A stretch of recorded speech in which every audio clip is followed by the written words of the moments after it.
ভাই এই সৌন্দর্য দেখতে হলে অবশ্যই আপনাকে বাসা থেকে বের হইতে হবে, নয়তো আপনি এই সৌন্দর্য দেখতে পাবেন না। দেখেন কি পরিমাণ সুন্দর দেখা যাচ্ছে, এই জায়গাটা এত বেশি সুন্দর, আসলে দেখার মতো একটা জায়গা।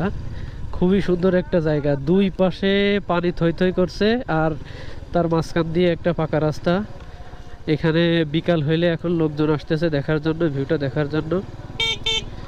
আসলে দেখার মতো একটা জায়গা, এখানে এসে একার পুরো মনটা জুড়িয়ে গেছে। দেখেন কি পরিমাণ লোক আসছে এখানে, আর দুই ধারে পানি থই থই করছে, আর ঠিক এর মাঝখান দিয়ে পাকা রাস্তাটা। আসলে দেখার মতো একটা জায়গা। আমরা ওই পাশে গেছিলাম, ওই পাশে জায়গাটা আরো বেশি সুন্দর। তো ওইটা ভিডিও করছি হচ্ছে হাতে করে, আর এখন হেলমেটে লাগাইলাম। তো আসলে সেই সুন্দর জায়গা। আমি মাঝে সাঝে ভাবি যে আসলে আমাদের বাংলাদেশটা আসলেই সত্যি অনেক সুন্দর। আপনি যদি বাসায় থাকেন তাহলে এই সৌন্দর্য দেখতে পাবেন না, বাসা থেকে অবশ্যই আপনাকে বের হইতে হবে এই সৌন্দর্য দেখতে হলে। তো এখানে আসার পরে মনে চাচ্ছে না যে এখান থেকে বাসায় যাই। তো আমি এখানে যাব সামনের দিকে, আর এই জায়গার লোকেশনটা অবশ্যই আমি কমেন্ট বক্সে দিয়ে দিব। আপনারা চাইলেই কমেন্ট বক্স চেক করে দেখে এখানে আসতে পারেন।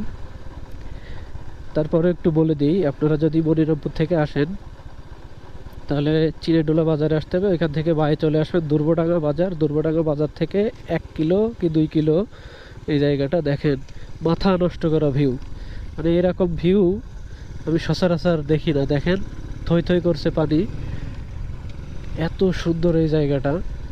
তো এই জন্য বলি, ঘরে বসে না থেকে অন্ততপক্ষে একটু বাসার বাইরে বের হন, বাংলাদেশটা একটু দেখেন। বাংলাদেশ অনেক সুন্দর, কার মন চাইবে এখানে আসলে বাসায় যাইতে।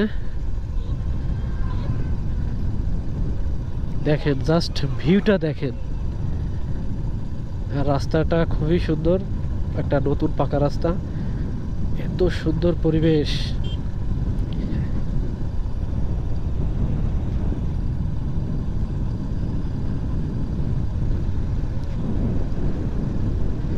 আর এইখানে এত সুন্দর বাতাস হচ্ছে, এই বাতাসে আরো বেশি ভালো লাগছে। তো এখানে আবার এই যে ছোট একটা ঝালমুড়ির দোকান, পাপড় টাপড় বিক্রি করে, এই যে সবাই ব্রিজে বসে আছে। তো এই জায়গাটা ওইভাবে ভাইরাল হয়নি, হয়তো বা কার ভিডিওতে কখন ভাইরাল হয়ে যাবে, এই জায়গাটা আরো বেশি সুন্দর লাগবে।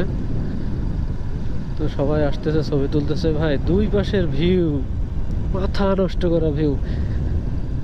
আমি এখন এখানে ক্যামেরাটা হেলমেট থেকে খুলে হাতে করে নিয়ে ভিডিও করব।